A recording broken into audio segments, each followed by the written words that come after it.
Peace, everybody. Welcome to Capital Combat. The name says it all. I'm Hakeem Branch, and today you can see I'm not in my normal spot. I am out running some errands, and I needed to get something out real quick to talk about the super middleweight title unification between Saul Canelo Alvarez and Billy Joe Saunders.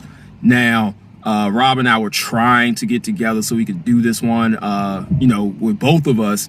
But the schedules just did not work out. So, you know what I'm saying? I'm going to get this out really quick. We have talked a lot about it. So what I'm saying is something you're going to hear from is both of us together, just me putting it out there. So let's get into it.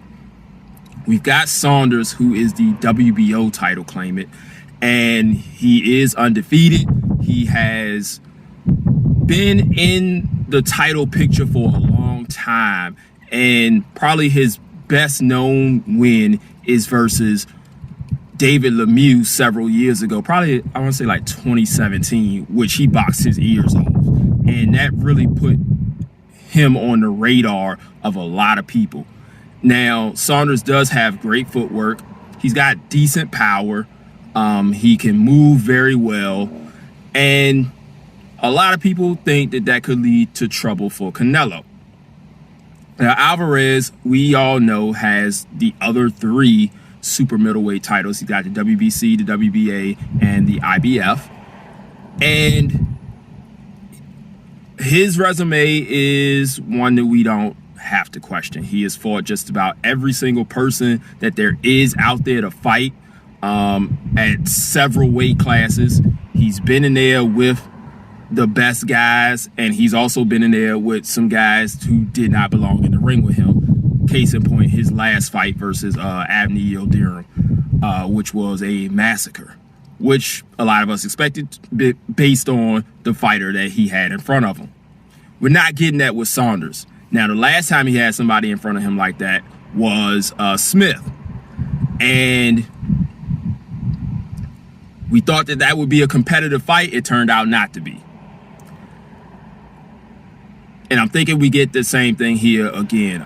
Billy Joe made a lot of fuss about the ring size when he got to Texas, where the fight is going on, in Dallas, where the Dallas Cowboys football team plays.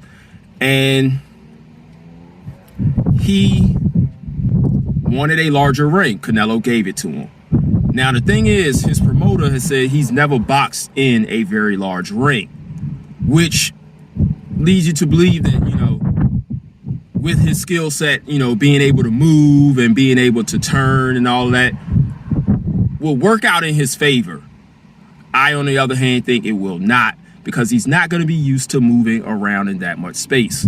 Canelo, fighting in several different size rings against several different types of opponents, will have more experience in that realm than he does. And with that being said, one, Canelo is very good at cutting off the ring. And two, like I said, Saunders is not going to be used to moving around in that large space, may end up over moving and tiring himself out. And when you're in there with someone like Canelo, that's not a good thing. So what I think is going to happen is, I originally was going Canelo decision pretty wide. I'm now thinking he may stop him late because of that extra ring movement, and Saunders not used to being there with somebody that's going to be in his face the way Canelo is going to be. Now, we had people like Lemieux, who does not have the footwork or the technical skills that Canelo has. He just fought Martin Murray, who does not have the same intangibles as Canelo. He's a pretty strong fighter, but the way his style is, he wouldn't be able to use that much against Saunders. If Saunders was able to keep the jab in Canelo's face like the way Sergey Kovalev did, and utilize that type of movement and keep Canelo honest by landing decent shots, I would say he has more of a chance. I don't think he's never shown that he could produce that type of activity.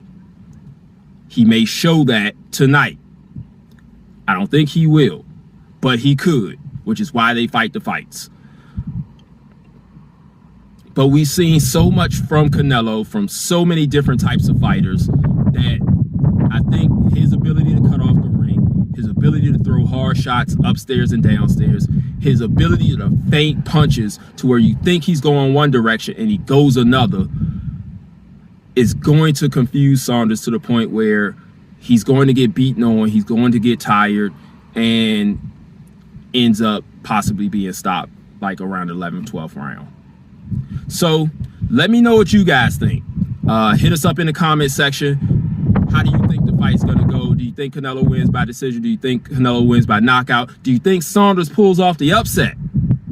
How does he do it? Let us know in the comment section. And then stay tuned for the recap, where either Rob or myself will talk about what actually happened in the ring and compared to what we're talking about right now. So subscribe so you can see that, hit the bell icon, and we will see you in the next video. Until then, fight on.